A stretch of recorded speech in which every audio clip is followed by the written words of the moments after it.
Let's talk about transforming one of the most stressful parts of driving into something you can handle with calm, confident control.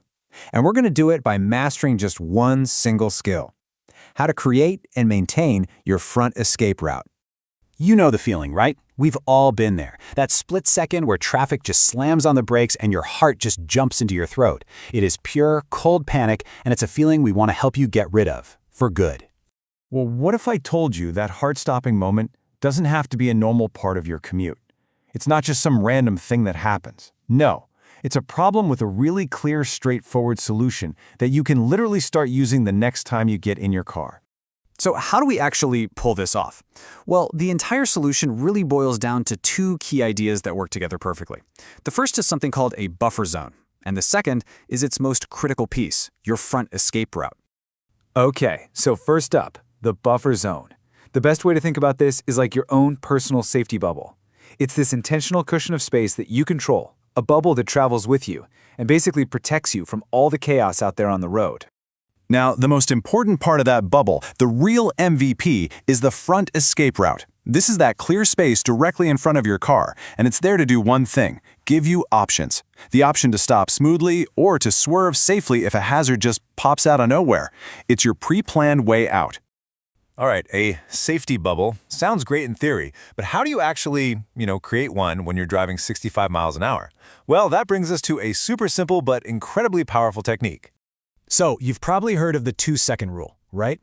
Well, think of that as the absolute bare minimum, and it really only works in perfect conditions at low speeds. The real gold standard, the one that's much safer for most driving, is the 3-second rule. That one extra second, trust me, it makes a world of difference for your reaction. And measuring it is so easy. All you do is pick something up the road that isn't moving: a sign, a tree, an overpass, whatever. The second the car in front of you passes it, you start counting at a normal pace. 1001, 1002, 1003. If your front bumper gets to that sign before you finish counting, you're just too close. Simple as that. Ease off the gas and let that space open back up.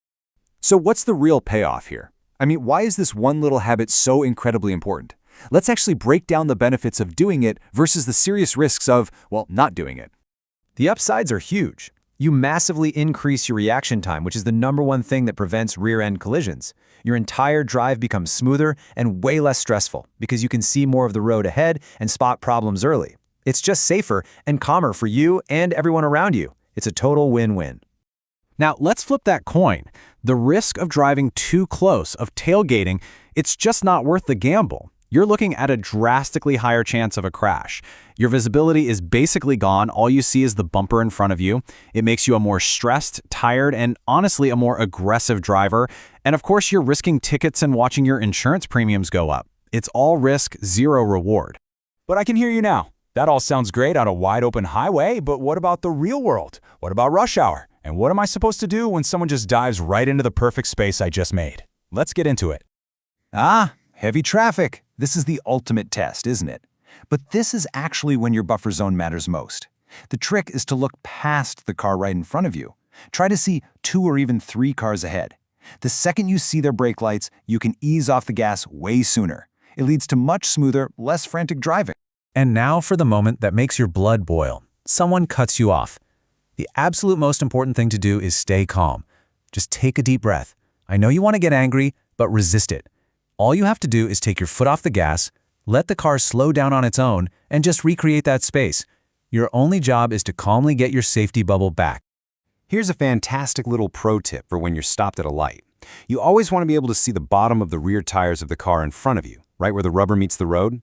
This little rule of thumb guarantees you have enough space to pull around them if they stall, or more importantly, to escape if you see trouble coming up in your rearview mirror. Now, this is super important to remember. This is not a one-size-fits-all rule. The vehicle you're following completely changes the math. 3 seconds is great for a regular passenger car, but if you get behind an SUV or a pickup, you want to give it 4 seconds. A big bus, you're looking at 4 to 6 seconds.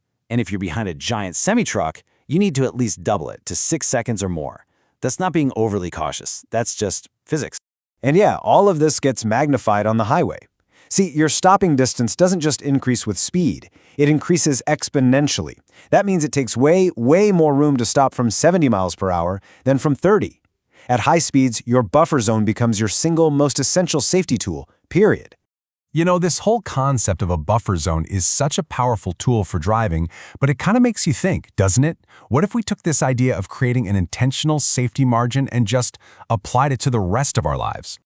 Now, seriously, think about it for a second. What if you created a buffer of time in your schedule? A little space between meetings so you're not always sprinting.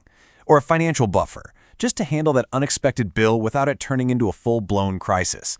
Or hey, even in our relationships, maybe a little emotional buffer could help us respond calmly instead of just crashing into a conflict.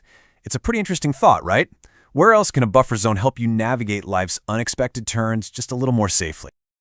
Please like, subscribe, and get notified.